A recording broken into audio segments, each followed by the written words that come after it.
Welcome to Planet Poet Words in Space. I'm your host, Sharon Israel, and it's my special pleasure to welcome renowned, groundbreaking poet Molly Peacock, joining us from Toronto. Molly will read from her critically acclaimed books and discuss her life as a poet, biographer, and arts activist. Hello, Molly. Hello, Sharon. Great to be here. Thank you so much for being on the show. I'm going to read your bio. It's amazing you got it very succinct with the amount of things you have done. I will start. Molly Peacock is the author of 8 collections of poetry, including The Widow's Crayon Box. Her poems appear in leading literary journals such as Poetry and American Poetry Review and are anthologized in A Century of Poetry in the New Yorker. She is the co-founder of Poetry in Motion on New York's subways and buses. After her husband of 28 years died, she began The Widow's Crayon Box, realizing that the variety of feelings after a beloved partner dies comprise far more than an 8-color crayon box. It's the whole 152. A former Leon Levy Biography Fellow, Peacock is also the author of 2 biographies about the lives of women artists, The Paper Garden and Flower Diary. And where to begin? So to begin at the beginning, I just wanted to read an accolade from David Lehman. Lehman or Lehman? Amen. Lehman, who observed that Peacock has a luxuriantly sensual imagination and an equally sensual feel for the language. In mood, her poems range from high-spirited whimsy to bemused reflection. Whatever the subject, rich music follows the tap of her baton. A true conductor of feelings and reality. Molly, I'd like to start with, if you would briefly introduce and then read The Lull, which is a poem from your book, Raw Heaven, and is in your collected works, Cornucopia, New and Selected Poems. I wrote The Lull when I was teaching myself how to write sonnets. I never took a class in how to do these sorts of quote unquote technical things. And I thought, well, I'm going to teach myself the way I would teach a child. I taught children reading and I understood how to do that. And so I kind of took my own hand and said, okay, start off and just limit yourself to 14 lines. And the next one, just limit yourself to 10 syllables a line. And then in the next one, I began to do a rhyme scheme. And I found that in teaching myself step by step, I began to have a foundation in the sonnet and loved reading them from the earliest sonnets to contemporary ones. So here's The Lull. It's an Ars Poetica, and that's all I'll say about it so far. Okay. The Lull. The possum lay on the tracks, fully dead. I'm the kind of person who stops to look. It was big and white with flies on its head, a thick, healthy, hairless tail, and strong hooked nails on its raccoon-like feet. It was a full-grown possum. It was sturdy and adult, only its head was smashed. In the lull that it took to look, you took the time to insult the corpse, the flies, the world, the fact that we were traipsing in our dress shoes down the railroad tracks.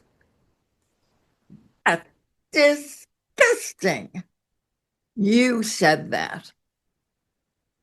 dreams, brains, fur, and guts. What we are. That's my bargain. The Pax Peacock with the world. Look hard. Life's soft.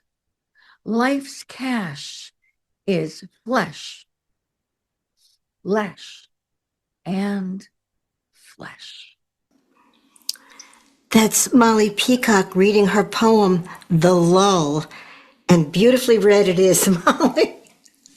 Flesh, flesh, flesh. The poem is so visceral. And does the structure of the poem make it somehow more visceral? Oh, How does well, structure allow you to do that? because of the repetitions in the poem, and in the end, cash, and I don't mean cash, C-A-S-H. I mean cash as in a hiding place, C-A-C-H-E. It doesn't necessarily come across when you read it out loud, but all of those S sounds in the end um, embody the sensuousness of that final statement. Which I wrote when I was a much younger woman, but I still absolutely believe in. Um, if you look hard, life is soft, and we have only to look around the world to see the corporeal evidence of that. I mean, in the end, we are our flesh, and my sense of that always um, is, and my physical sense of the poem is present in the lull. And that, of course, was a real situation. I was on a blind date. They A blind date. Blind date. The guy picked me up. He said, well, I made a reservation at this restaurant, and I said, that's quite near my house. We could walk along these railroad tracks, and we'll just end up in the back of this restaurant, as opposed to going all the way around. He had a fancy car, and I suggested walking. Oh, all right. I've already offended him because he wanted to take me in his car and I didn't get it, but he followed me down the tracks. And so there we are, all dressed up, walking down the railroad tracks. And even I am saying to myself, what were you thinking when we came upon the corpse of the possum? And uh, just the vision of it stopped me. But of course, he wanted to hurry on. That was disgusting. Let's get on to the restaurant. And in some ways, that is what it means to be a poet. A poet does stop to look. And the lull is the time between before he answered you. Yes. That took all you needed to know about this other person. Yes, that was a one-off, that date. That's great. You had the groundbreaking departure from standard free verse when I'll read from Poetry Magazine from 2017. Peacock roared to life in the 80s and 90s with formal verse that explained human pain and loss in monumental terms. And that took a lot of courage to do, I would think, or was it just organic, like, as you said, to do that? I think that in retrospect, it was a courageous act, but at the time, it just felt necessary. I was reading all of this free verse, Which is verse without rhyme. which is verse, and that doesn't have a formal structure underneath it and depends on the line break. And yet I couldn't figure out how these lines were broken. And I would ask people, well, why did you break it there? How did you do this? How did you do that? And I often got an unsatisfactory, well, I felt like it type response. And when I went to college, I loved studying the poetry of the 17th century. I loved studying the metaphysical poets, George Herbert, John Donne. I adored the measured music of those times.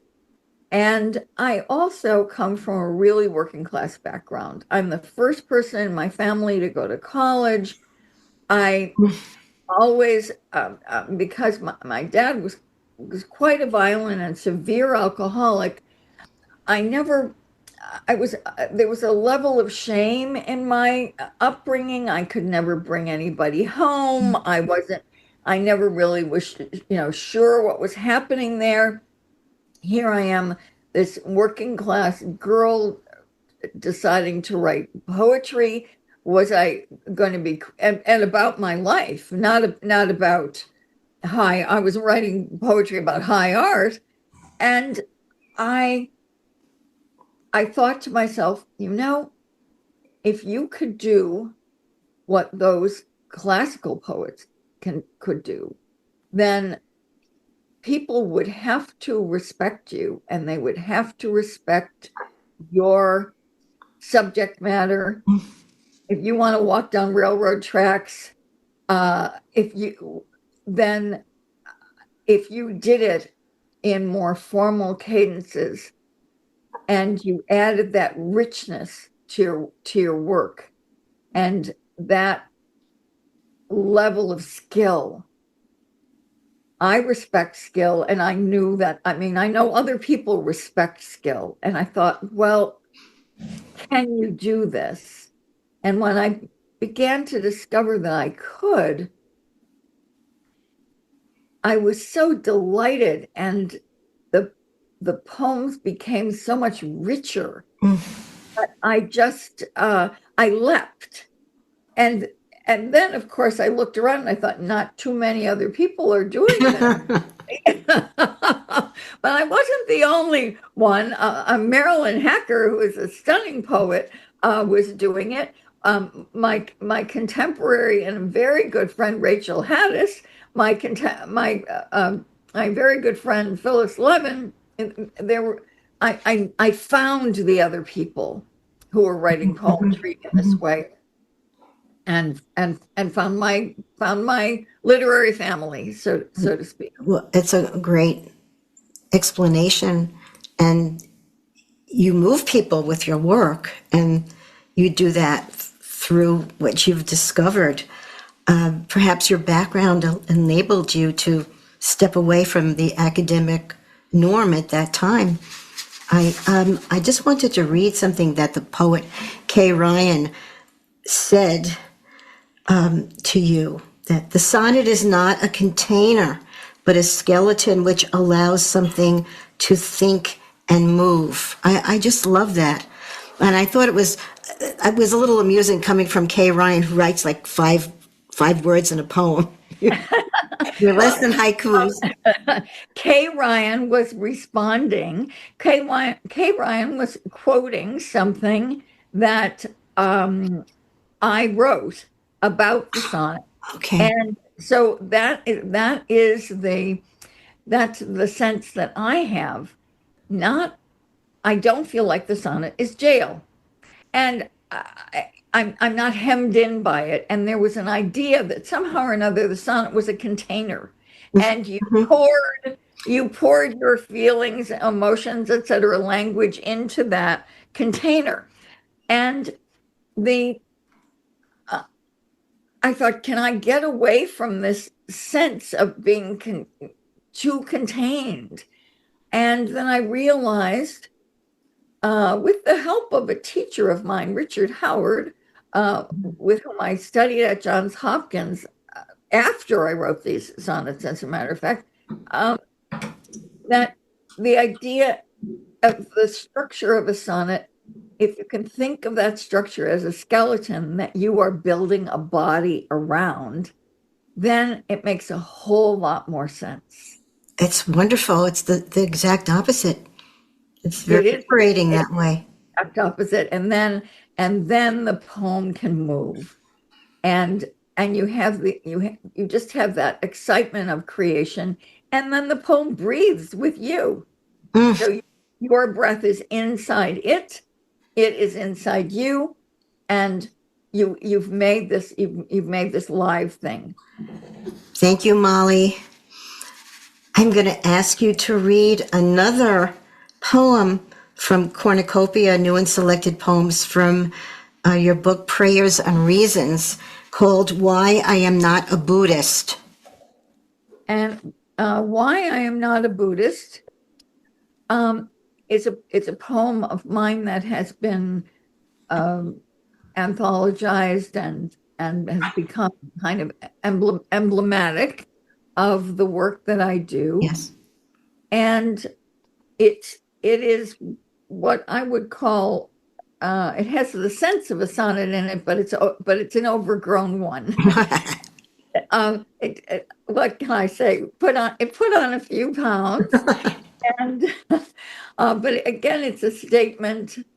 It's a statement of what I believe through very specific examples. Why I am not a Buddhist. I love desire, the state of want and thought of how to get. Building a kingdom in a soul requires desire. I love the things I've sought. You in your beltless bathrobe, tons of cash that loll from my billfold, and love what I want. Clothes, houses, redemption. Can a new mauve suit equal God? Oh, no. Desire is ranked. To lose a loved pen is not like losing faith. Acute desire for nut gâteau is driven out by death. But the cake on its plate has meaning, even when love is endangered and nothing matters. For my mother, health. For my sister, bereft, wholeness. But why is desire suffering? Because want leaves a world in tatters? How else but in tatters should a world be? A columned porch set high above a lake. Here, take my money. A loved face in agony, the spirit gone. Here, use my rags of love. Why I Am Not a Buddhist. Well, it's Molly Peacock reading Why I Am Not a Buddhist. It's very Buddhist, though, isn't it? Yeah, people have said that to me. It's so unusual. Yes, Unique to you. You writing it's a reverse proof. But this subject matter was not generally done at this time. And please tell me if I'm right or wrong here. When I was reading in your book, a wonderful memoir, prosody book, it has all kinds of things about friendship. A friend sails on in a poem. And you said when you were studying poetry writing about sexuality and trauma was considered mere personal expression and not poetry at the time. Could you talk a little bit about that, Molly? Well, at the same time as I was interested in informal techniques passed down from generations of poets, I was also interested in writing about my life and writing about the life of an ordinary person in the late 20th century. Now I write about my life as an ordinary person in the 21st century. And this the sense of revelation of a life. Because when I first started reading poetry, I read Robert Lowell and I read Anne Sexton, I read Sylvia Plath. They were using their lives. Mm-hmm. It was so exciting to me. I didn't realize that later on I would become a biographer also. Mm-hmm. I didn't realize that later on in life I would write a memoir. But the substance of people's lives and the details of their lives, I find profoundly interesting. And to me, those details are what it means to be alive. So when I started writing, I thought, other than Anne Sexton, I've never read a poem about menstruation. Mm-hmm. I mean, since then, of course, I mean, in decades since, there are tons of them. Sure.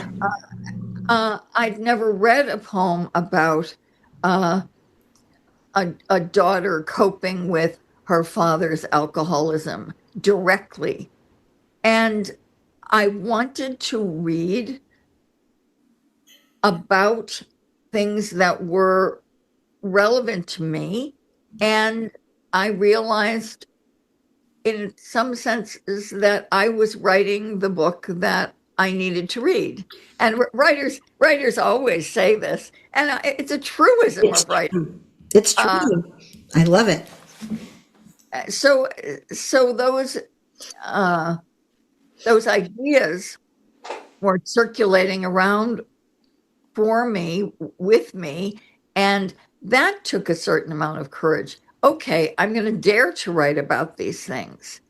And I think that generations after me, of course, were taking up these ideas much more easily than I did. But there was no one around me who was doing that.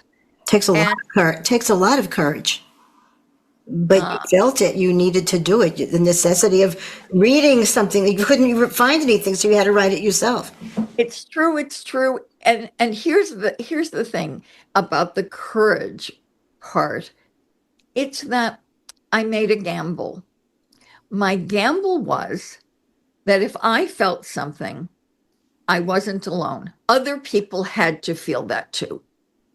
I wasn't that unique. There's a part of me that's unique because I am talented, and that's unique. But my humanity doesn't feel unique to me at all. I feel that, if I feel scared, if I feel thrilled, if I have some response to a situation, other people, not universally, not every other person, but other people will have been there. They will have responded. They will recognize this. And so my gamble was the poem won't be trashed because no one understands what I'm talking about. If I can be as precise as I can be to that particular feeling, then I can evoke it in someone else. They can feel it too. They can recognize it. And those are the steps that I thought that I could go through as a writer and as a human being responding to human events. Thank you. That helps me. My own writing. Give me courage in my own writing, although. Yes, it does. It does. It's comforting. Yes, I would just say to you, Sharon, you're not alone. Yes. Not alone. Thank you. Molly, also, I want to talk briefly about you being an arts activist, which is related to this in sharing poems that you love with the rest of us. Would you talk a little bit about Poetry in Motion? Yes, I'm delighted to talk about Poetry in Motion. It's one of the most wonderful and fun projects that I ever did. And I want to give a shout out to poet Elise Passion, who this is almost 30 years ago that she was director of the Poetry Society of America, and I was the president of the board of the Poetry Society. And together we approached the Transit Authority in New York with the idea of putting poetry on the subways and buses. And we knew that the City of London in the UK had poetry, it's called Poetry on the Underground. And we thought this would be a really marvelous idea. And luckily, Alan Keeper, who was then the president of the MTA, the Metropolitan Transit Authority, was a poetry lover. He was a Robert Frost lover. And we went to him saying that the Poetry Society of America would be the ideal organization to put poetry on the subways and buses because we could choose great poems. I have to say we were quite snotty about the taste in poetry at the MTA. People at the MTA, of course, there are many poetry readers who work for the MTA and they've got great taste in poetry, but at the time, we just thought, oh no, they'll put Ogden Nash on the subways, which is fine. I have a healthy respect for Ogden Nash. When Mr. Keeper received us, which was a miracle, just two of us there in his office, and he agreed to see us. The project was born. Incredible. Was this in the 90s? This was in the 90s. Yes, that was a great decade. It was a great decade for getting these kinds of things done, but we didn't realize we were creating a cultural institution, and the subway people didn't realize how incredibly popular this program would be and what great public relations it would be for the MTA, so that soon grandmothers are calling up saying, I read my grandchild this poem on the bus. Can I get a copy of it? Suddenly there's a store in Grand Central Station, where the posters are sold. People respond to that. It becomes a tourist attraction. There have been anthologies of these poems. It's very exciting, and it's been identified with the Poetry Society of America, which I'm very proud to have that ongoing liaison between the Transit Authority and the PSA.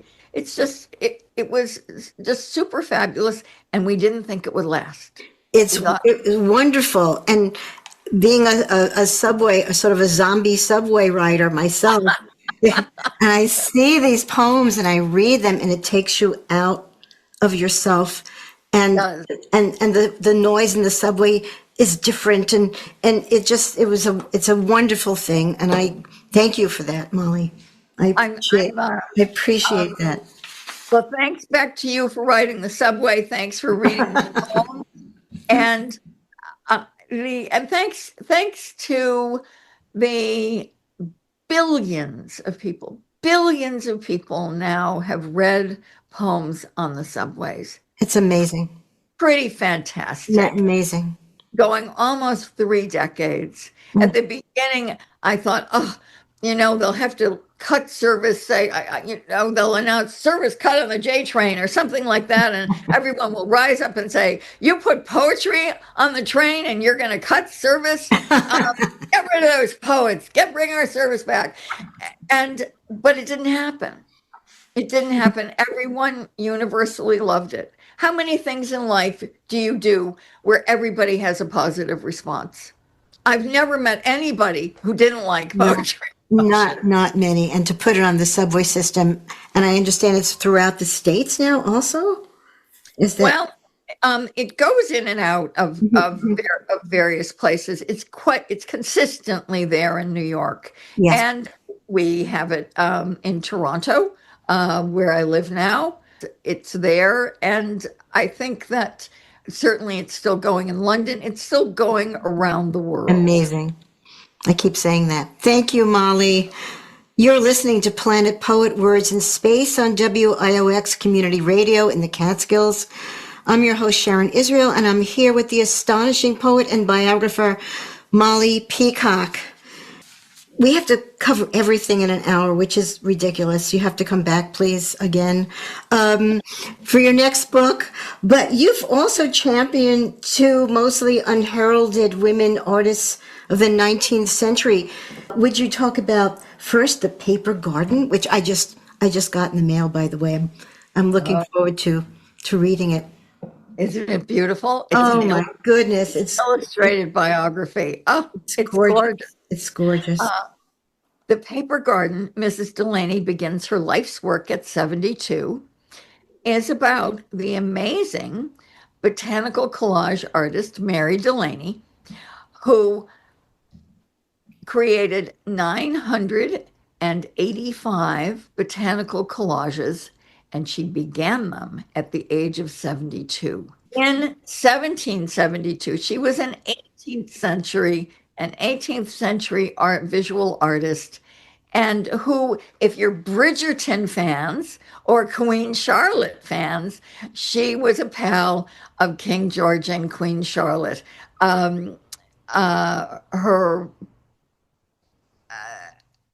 Her desire as a young woman was because she didn't have a lot of money, but she had a family and social connections, was to be somebody who was a lady in waiting to the queen.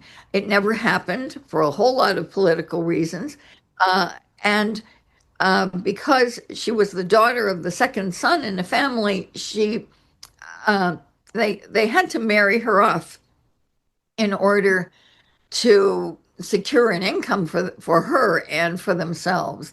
And she was more or less sold. I mean, it's a very kind of high class deal, but more or less sold to a squire, a drunken squire, 4 times her age. I mean, she was 17, he was in his, and the experience of that, that was the beginning of her life. And a life that ends up decades later, actually in the court of King George and Queen Charlotte. So, and I leave you to read the book to find out everything that happens. I have to say, it's a book about making art, and it's a book about all of the skills that you learn through your life that can come together at the end of life so that you can make creations. This is a life that gives anybody hope. Oh, totally inspiring. Who doesn't want to begin their creative life at the age of 72 using all of the things that she's learned in terms of paper cutting throughout her life? And there are images that she created that have hundreds and hundreds of dots and slivers and little moons of cut paper in them, all built up into botanically accurate portraits of flowers. They're gorgeous. They are. Biography, but go online. You can find the works of Mary. And you have a YouTube, if I'm not mistaken, talk on her. No, that's yes. Sure. And you actually make the botanical collage, which is wonderful. Everybody should go look at that. If you go on, what is it called again, Mary? We'll just give the link. The Paper Garden. The Paper Garden. And if YouTube, Molly Peacock and the Paper Garden, you'll see Molly making this one collage. Now, she did paper cutting, but how did she get the idea to do botanical collage? Oh, well, I mean, botany was of great interest in the 18th century. And there were, when amateurs were not, I mean, now we look down our noses at amateurs, but everybody was an amateur in the 18th century. Lots of people embraced all kinds of disciplines that they weren't so-called qualified for because there wasn't a credentialing service out there, and besides, she was a woman. Uh, and so she had an interest in plants. She had an interest in gardens. She had a wonderful garden with her second husband. Just a little reveal there. She got lucky with her second marriage. She married in her 40s to Patrick Delaney, a friend of Jonathan Swift, and lived in Dublin. And her garden uh, became the basis for the gardens at Glasnevin in Dublin. So you can go out and well walk the ground that Mrs. Delaney walked. I think that I also have botanical interests, and it coincided. My interest coincided with hers, and the fact that I saw those collages in the 1980s. I was a I was a teacher. I couldn't afford the huge catalog that came with the exhibit at the Morgan Library. And so I passed it up. And then in the early 21st century, was at the British Museum, found that book I couldn't afford, bought it, and then I was reading it, and I saw all these parallels. She had a wonderful midlife marriage. I had a wonderful midlife marriage. She began doing different kinds of arts in midlife. I began writing prose in midlife. That never stopped. I never left poetry, but I added on a narrative dimension to my life, which I'm just going to make a big leap and say led me to my second biography, Flower Diary. Mary Heaster to Read paints, travels, marries, and opens a door. Mary Heaster to Read now has a painting hung at the Metropolitan Museum of Art due to the fact that I wrote this biography and brought this amazing artist to the attention of the Met. Uh, I've been so glad to see her work acquired and hanging on the walls of the American Wing, thanks to Sylvia Yount at the Metropolitan Museum of Art. Fantastic. You did a beautiful lecture on her, which I listened to. It was, and we can have a link if you can find this on YouTube also. Your lecture, and Yeah. Where was the lecture again? That was Well, that was at the Art Gallery of Ontario, co-sponsored with the Philadelphia Museum of Art. okay. And you talk about her art, her tonalism, if you would describe that, and the gendered objects, like the way she paints the jugs and porcelain jars in the paintings. Would you talk briefly about that? Still life, especially for women painters, is a form of self-portraiture. And I would venture to say that all still life is a form of self-portraiture in the choices of those objects and the positioning of them. And she used, for instance, whiskey jugs, identified with men in her. She lived in a very gendered world. And milk jugs identified with women, and she portrayed situations in her own life. And she and her husband traveled with a third woman, 25 years younger than she, who was their student and whom her husband married 8 months after she died. Oh, wow. So there was also this triangle in her life that had many different manifestations, and we don't really know how she felt about all of this, but she portrayed it again and again in paintings of 3 objects, 3 roses, there's constant triangulation in her work. Amazing. And the important thing about her is that she maintained a marriage and a career, and is one of the very first visual artists in the 19th century who was able to do both. And that's what interested me. How do you balance the demands of your emotional life and the demands of your interior life and your art at the same time? And she's a wonderful example of that. Hard to do. As Even now.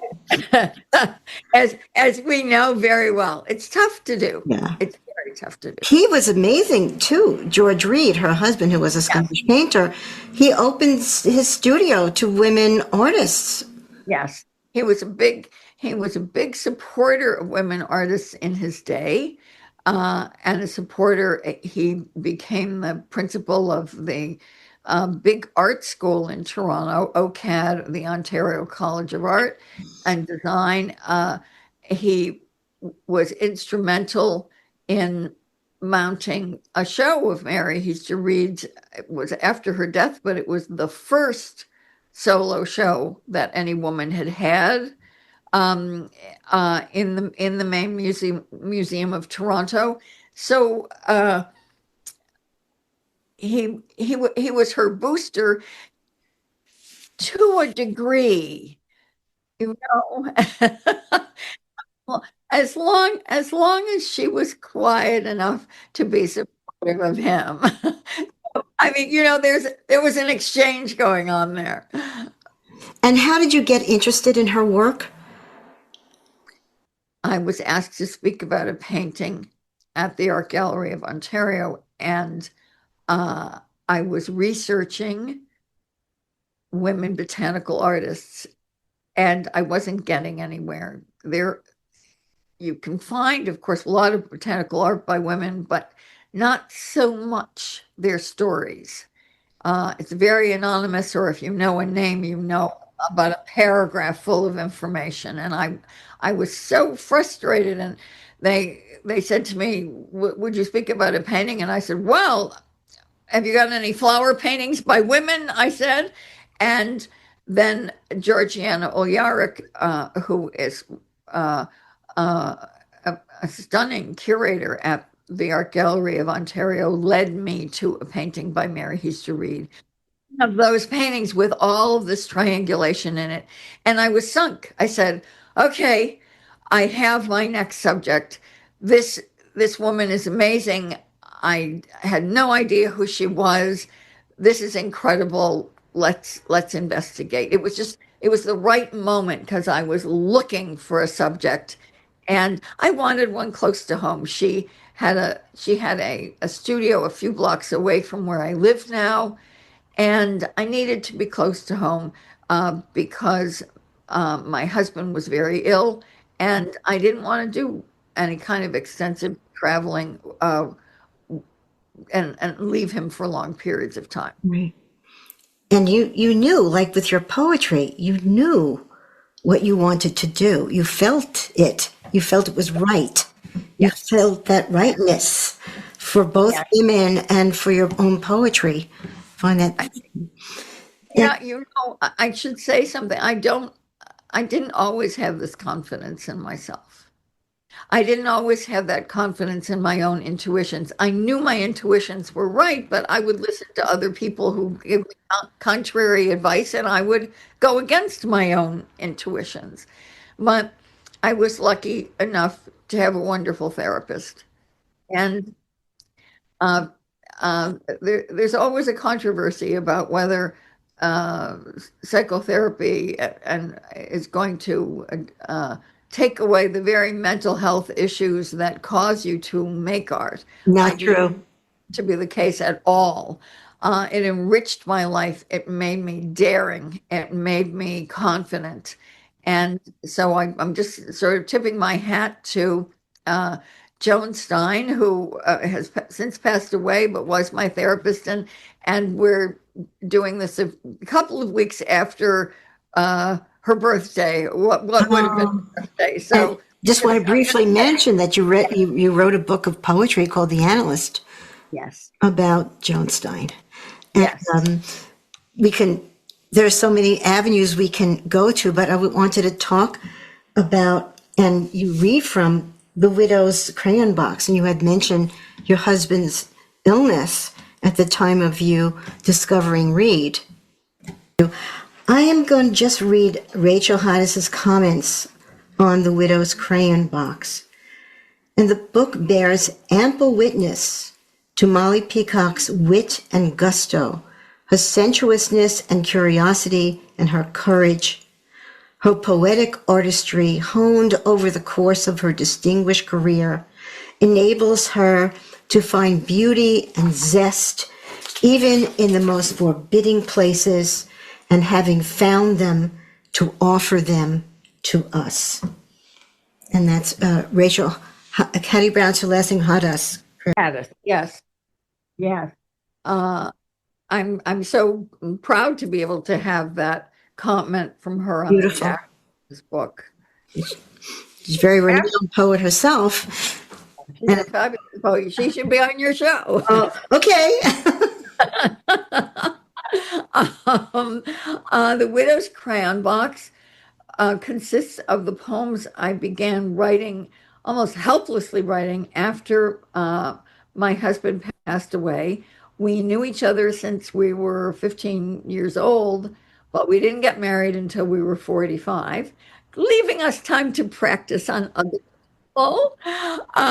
And after he died, which was during COVID, and he was a 40-year survivor of stage 4 melanoma. When we got married, I knew that he was ill, but he lived with cancer, as many, many people do, as a kind of chronic disease. I mean, the last 6 years were brutal, but the years before that, this was a disease that he managed with his fabulous doctors, and he did everything. He was an internationally known scholar. He traveled. He wrote articles. He wrote books, and we did that together. We had a wonderful life together as a poet and a scholar. And so when but I didn't really think about what life would be like as a widow. I know, I mean, you might say, well, didn't you imagine it? You've got an imagination. Didn't you imagine what life would be like without your husband? You knew you wouldn't have him forever. And all of that is true. But the reality and how that reality collided with the myths of widowhood, the idea that somehow or another, just to take that word mauve that was in Why I'm Not a Buddhist, the mauve suit, then I was supposed to have a mauve bathrobe, and I was supposed to sit at the end of my couch and sob for a year. And I did sob for 28 days. I have to say, I kept saying to myself, are you going to cry again today? Are you going to cry again today? I mean, it went on, and then stopped in the 29th day. And when I began to write these poems, realizing that the emotions I was experiencing weren't only the basic colors of emotion in the 8 crayon basic box. I was experiencing the entire 152 gigantic box of crayons. And here's just the beginning of the title poem, which is a sonnet sequence that, of course, we don't have time for, but here's the first stanza and a half. The Widow's Crayon Box. A mourning widow is still gray and mauve. A mourning widow umber barely moves. She's done as dread, the green of love removed. That's what I thought. Then death lit its fire, and anger flared. It was the vermilion of grief disbelief. When Carolyn called, the ire of loss ignited, burnt sienna unsoothed. She said you appeared on her morning run. Hey, get back here. Help me do our taxes. Your mourning widow never relaxed. The 8 child colors of crayon boxes are far too basic and behaved. I feel the 152 emotional shades. That's the beginning of the crayon box. And that's a rhymed sonnets. There are rhymes in it. And a crown of sonnets, the sonnet that follows starts with the last line of the previous sonnet. Yeah. So they're all continued. I love the way you start with mauve and end with scarlet and all the Oh, good. Thanks. emotions. That's wonderful. Molly, you once said a poem is a handmade object. Can you just talk briefly about that? Because we want to get to a couple of more poems before we have to stop. Yes, this is, I really believe that making a poem is almost like making a pot or constructing a wooden box, or it's very physical. Poems they're made objects, and just the way a handmade object always has its flaws, so the poem always has its little errors, its flaws. It helped me as a perfectionist to realize that if you're thinking of the poem as a handmade object, that it's worked on, it's physical, it presents its challenges. You're standing there scratching your head, trying to figure out how to get 2 pieces of wood to join. It's very much a tactile project as well as a thinky or a head project. A tactile project. That's great. Yeah. It reminds me also of the Japanese wabi-sabi. They put imperfections in their pots. But that's another very helpful thing for poets to grasp and embrace, actually. Yeah, so you don't have to berate yourself for quote unquote getting it wrong. Getting it wrong is just part of the process.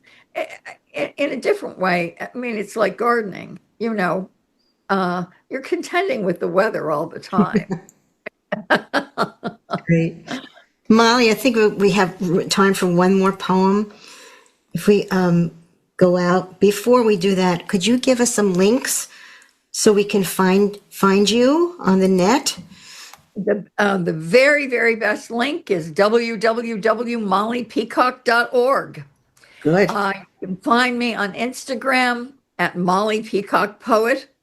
You can find me on Facebook at Molly Peacock Author. Thanks, Molly. And would you read the poem from the Widow's crayon box called Honeycrisp? Yes, I would be happy to. This is the last poem in the book. It's called Honeycrisp. It's very clear. I took a chance writing this poem because I'm speaking to an apple. Honey. Hello, wizen face. Hello, apple. Understudy in the fridge since March. It's September. Hello, wrinkly red cheeks. I'll bet you're almost a year old. Born last autumn. Kept in the fruit storage built half underground on the farm. Then, in the snow, sold to me. Hello, my honey crisp. Well, my honey, no longer crisp. Are you asking why you haven't been eaten by now? Because that man hewed to his routines. An apple for lunch every day, the same red punctuation. You were earmarked for the date he slipped from my arms, and we both slid to the floor. Red Angel, are you listening? 911, hospital, hospice, and 10 days later, you were about 6 months old then. He died and was carried to a cold shelf. Hello, smiley stem. Hello, days moving you from spot to spot. Hello, week where I forgot and left you at the back and went about my new life. Greetings, new groceries. Their jumble causes a rearrangement of your bin. So I have to pick you up. Would you rather have been eaten and lived on as energy? Not yet. Not yet, my pum. Hello, soft, wrinkled face in my palms. Honeycrisp. Oh, Molly, that's very moving. Thank you so much. Thank you, Sharon. Thank you for doing all the research on my work. Thank you Oh, for what a wonderful journey. It was. Thank you for this show that you do. It's illuminating. I've been illuminated by your intervies, and Thank you so much. I'm very grateful to be here. Thank you, and thank you for your magnificent work. And thank you all for listening.